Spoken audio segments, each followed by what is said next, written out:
le régime CNDD-FDD interdit aux rescapés du génocide Tutsi de 1993 de se recueillir devant le mausolée de Kwiboubou et va jusqu'à les obliger à aller se recueillir plutôt devant le mausolée de feu président Mekion Dadaye. Il faut comprendre cela dans le sens donc, de ces efforts soutenus que ce régime déploie pour effacer autant que fait se peut les preuves, les traces irréfutables pourtant de ce génocide qu'ils ont commis contre les Tutsis, parce que en laissant les rescapés, en fait, en leur reconnaissant le droit de commémorer leur mort et de se cueillir devant le mausolée où reposent les leurs, eh bien, c'est une preuve irréfutable, ça ravive, ça garde vivante la mémoire de ce génocide que le CNDD-FDD a perpétré. Comprenez quand on parle du CNDD-FDD que ça reste une organisation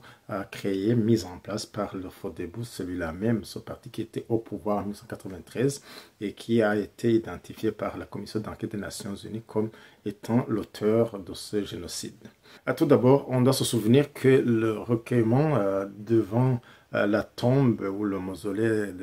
d'un proche ou d'un ami tout court reste garanti par la Déclaration universelle des droits de l'homme, parce que si ça fait partie des coutumes de la culture du peuple burundais ou de tout peuple, eh bien cela est bel et bien garanti par la Déclaration universelle des droits de l'homme. Et en droit, comme on dit, elle ne se commande pas, j'allais dire il s'arrache, mais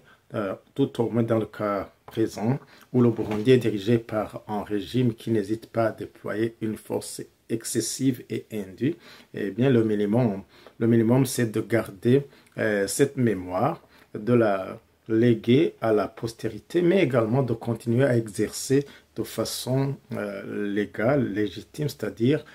c'est ce que nous faisons par exemple au sein de l'association AC Génocide de Chirimoso, où malgré les interdictions, les refus précédents, nous ne nous lassons pas, nous envoyons des lettres de demande de cette tenue et nous ne laissons jamais l'occasion de dénoncer que c'est en deux poids, deux mesures, parce que quand on interdit aux rescapés du génocide Tutsi, aux seuls rescapés du génocide Tutsi d'aller se recueillir devant le mausolée de Kwiboubou, alors qu'ailleurs on laisse les adeptes, les membres du Frodebo ou les membres de la famille du feu président Mekion Dadaye et des autres dirigeants qui ont été assassinés en même temps que lui, eh bien ça c'est en deux poids, deux mesures qui doit être dénoncé parce que, entre autres choses auxquelles le régime ou le dirigeant de fait s'est engagé, eh bien il y a l'observation et des déclarations, ou plutôt des conventions internationales dont le Burundi fait partie, je veux dire, des déclarations, des conventions internationales que le Burundi a signées, auxquelles donc le Burundi a souscrit.